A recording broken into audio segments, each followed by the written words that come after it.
विष्णु के 10 अवतार ही बहुमान्यता प्राप्त हैं। इनके संक्षिप्त विवरण इस प्रकार हैं। 1. मत्स्यावतार। पूर्व कल्प के अंत में ब्रह्मा जी की तंद्रावस्था में उनके मुख से निःसृत वेद को हयग्रीव दैत्य के द्वारा चुरा लेने पर भगवान ने मत्स्यावतार लिया तथा मनु नामक राजा से कहा कि 7वें दिन प्रलयकाल आने पर समस्त बीजों तथा वेदों के साथ नौक पर बैठ जाएं। उस समय सप्तर्षि के भी आ जाने पर भगवान ने महामत्स्य के रूप में उस नौक को उन सबके साथ अनंत जलराशि पर तैराते हुए उन सबको बचा लिया। पश्चात हयग्रीव को मारकर वेद वापस ब्रह्मा जी को दे दिया। 2.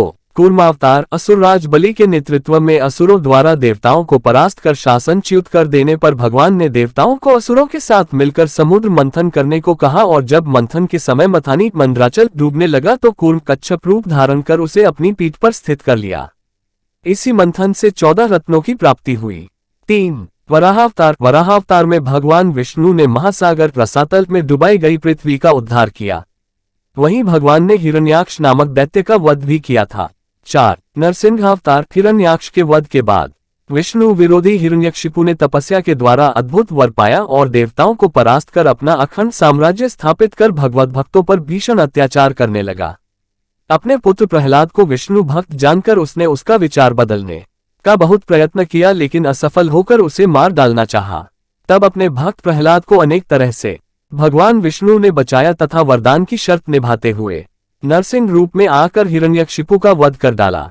5. वामनावतार। प्रहलाद के पौत्र विरोचन के पुत्र असुर नरेश बलि द्वारा स्वर्गाधिपत्य प्राप्त कर लेने पर कश्यप जी के परामर्श से माता अदिति के प्योव्रत से प्रसन्न होकर भगवान ने उनके घर जन्म लेकर वामन रूप में बलि की यज्ञशाला में पधारकर 3 पग भूमि मांगी और फिर विराट रूप धारण कर 2 पगों में पृथ्वी स्वर्ग सब नापकर तीसरा पद रखने के लिए बलि द्वारा अपना सिर दिए जाने पर उसे सुतल लोक भेज दिया। 6.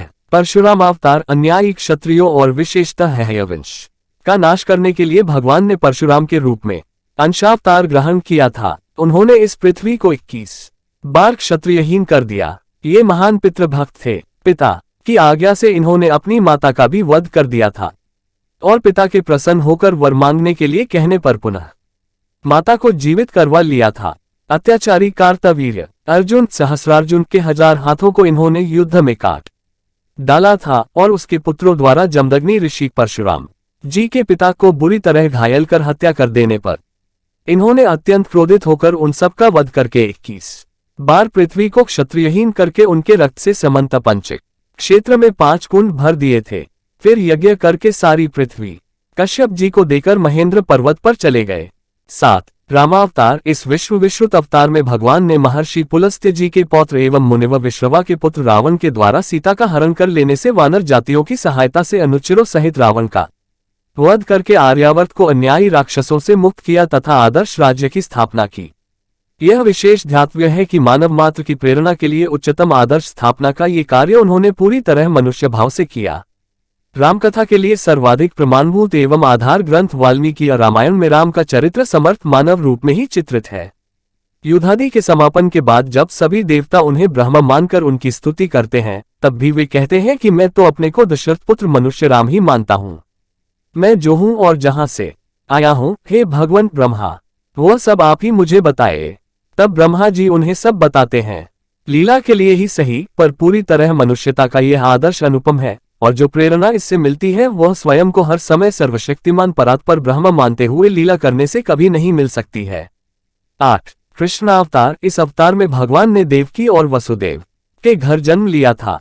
उनका लालन पालन यशोदा और नंद ने किया था। इस अवतार में भगवान ने विशिष्ट लीलाओं द्वारा सबको चकित करते हुए दुराचारी कंस का वध किया और विख्यात महाभारत युद्ध में गीता उपदेश द्वारा अर्जुन को युद्ध हेतु तत्पर करके विभिन्न विषम उपायों का भी सहारा लेकर कौरवों के विध्वंस के बहाने पृथ्वी के लिए भारत स्वरूप प्रायः समस्त राजाओं को ससैन्य नष्ट करवा दिया। यहाँ तक कि उनके बतलाए आदर्शों की अवहेलना कर मद्यपान में रमने वाले यदुवंश का भी विनाश करवा दिया। श्री कृष्ण ने ये शिक्षा दी कि जीवन की राह सीधी रेखा में ही नहीं चलती।